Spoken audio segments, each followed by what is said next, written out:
Selamat malam Pak Dadi dan selamat malam teman-teman. Sebelumnya saya ingin berterima kasih atas kesempatan yang diberikan kepada kelompok kami. Kelompok kami hari ini akan mempresentasikan tentang pemakaian bahasa Indonesia di wilayah perbatasan antara Negara Kesatuan Republik Indonesia (NKRI) dengan negara-negara tetangga.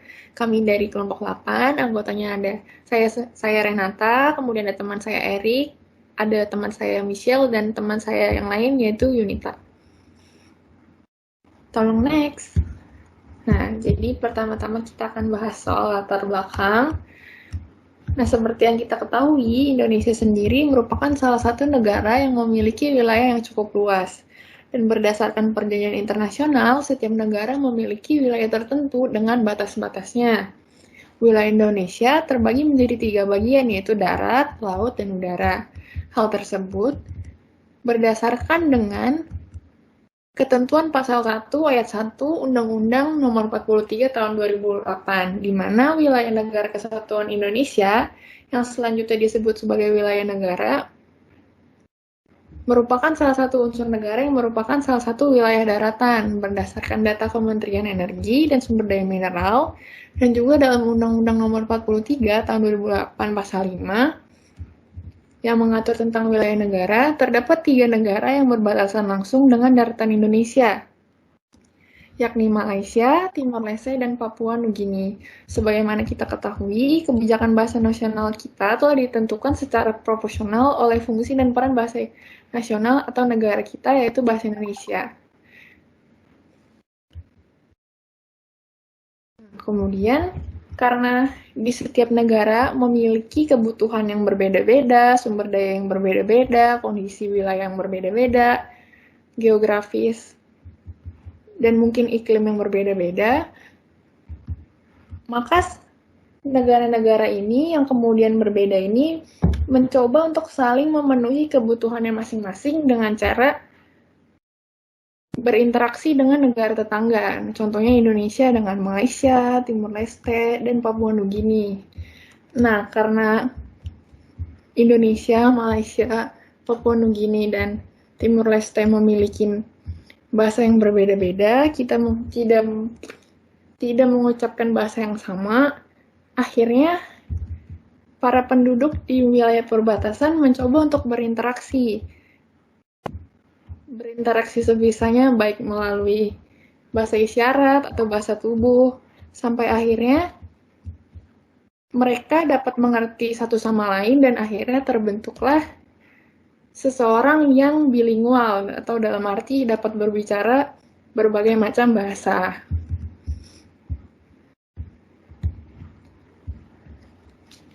Tolong next.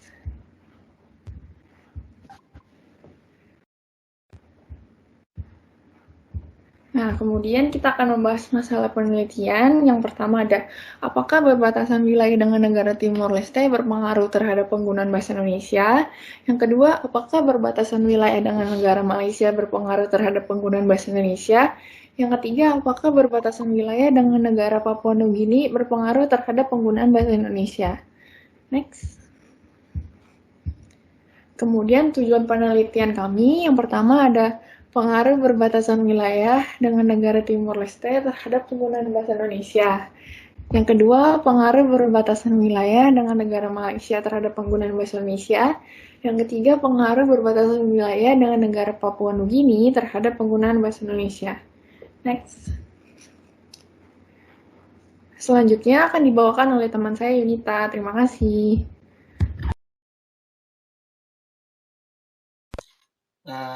Yang membawakan Erik ya, sorry. Ya, Erik. Ya, Pak. Lanjut. Jadi pemakaian, ya Pak. Jadi pemakaian bahasa Indonesia di perbatasan antara Indonesia dan Timor Leste. Timor Leste ini dulunya pernah menjadi provinsi ke-27 di NKRI yang akhirnya memilih untuk berpisah dari Indonesia melalui jajak pendapat yang dilaksanakan pada 30 Agustus tahun 1999 di bawah pengawasan dari United Nations Mission in East Timor atau UNAMED. Walaupun sekarang Timor Leste menjadi negara yang merdeka, tetap terdapat beberapa kesamaan suku, bahasa, dan budaya, terutama jika melihat masyarakat yang tinggal di daerah perbatasan langsung antara Indonesia dengan Timor Leste, yaitu di Desa Alas Selatan, Kecamatan Kobalima Timur, Kabupaten Malaka, Nusa Tenggara Timur.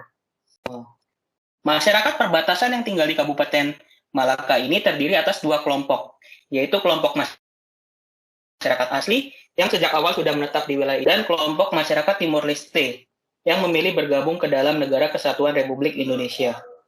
Masyarakat di Kabupaten Malaka dalam kesehariannya menggunakan bahasa daerah, bahasa Indonesia, bahasa asing, dan bahasa negara tetangga, yaitu Timor Leste.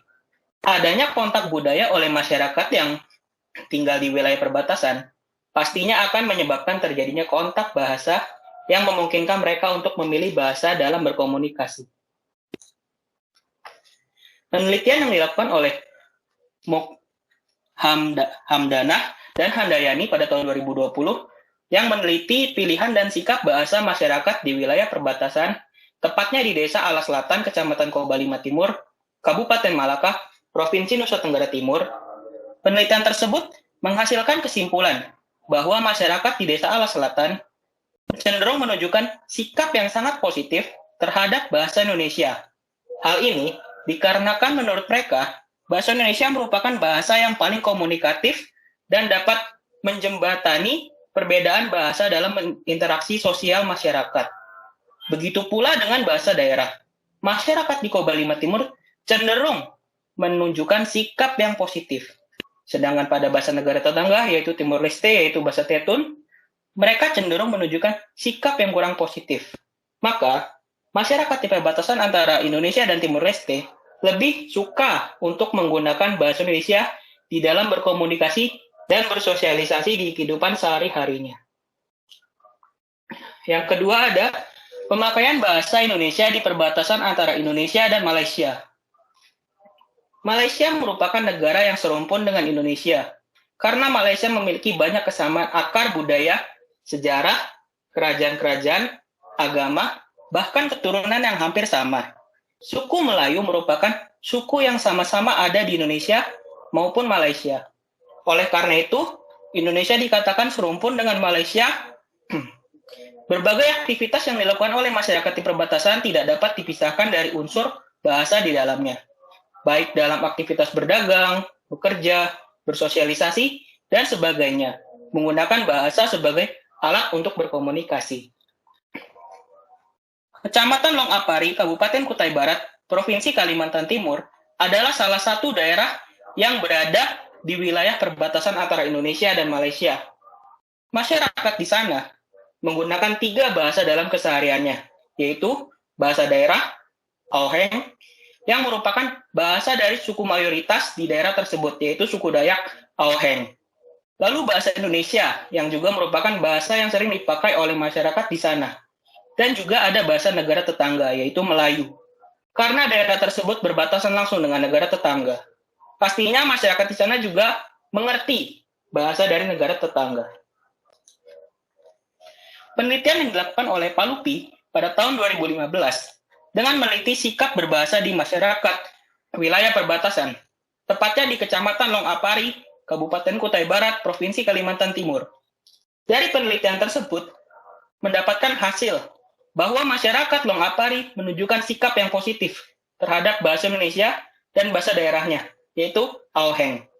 Namun, dari kedua bahasa tersebut, bahasa Indonesia lah yang memiliki peran penting dalam aspek kehidupan bermasyarakat dibandingkan dengan bahasa daerahnya. Seperti dalam hal pekerjaan, pergaulan, dan pendidikan. Frekuensi penggunaan bahasa Indonesia juga jauh lebih tinggi dibandingkan dengan bahasa daerah di Long Apari. Bahasa Indonesia dan bahasa daerah, yaitu Auheng, memiliki peran yang sesuai dengan penggunaannya dan dapat berjalan dengan harmonis. Berbanding terbalik dengan bahasa Indonesia atau bahasa negara tetangga yaitu Malaysia, yaitu bahasa Melayu, menunjukkan hasil sikap yang tidak positif. Baik, selanjutnya akan dijelaskan oleh teman saya. Oke, selanjutnya kita masuk ke 2.3, yaitu pemakaian bahasa Indonesia di perbatasan antara Indonesia dan Papua Nugini. Seperti yang kita ketahui, Papua Nugini merupakan sebuah negara yang terletak di bagian timur Pulau Papua dan berbatasan darat langsung dengan Provinsi Papua, Indonesia di sebelah barat. di mana perbatasan antara Indonesia dan Papua Nugini memungkinkan terjadinya interaksi di antara kedua negara tersebut. Aritonang 2017 menyatakan bahwa jika diperhatikan, wilayah perbatasan di Indonesia sebagian wilayahnya berbatasan langsung dengan Papua Nugini, seperti wilayah Kampung Banda dan Kampung Kobut, di mana penduduk kedua kampung tersebut sering berinteraksi dengan penduduk Papua Nugini. Interaksi penduduk di kedua wilayah perbatasan tersebut kemungkinan akan terjadi karena penduduk kedua wilayah beretnik atau beridentitas bahasa etnik yang sama. Hal ini juga tidak menutup kemungkinan akan menciptakan suatu penduduk yang memiliki kemampuan dwibahasawan, di mana dwibahasawan merupakan kemampuan sekelompok masyarakat dalam berbicara lebih dari satu bahasa. Boleh tolong next?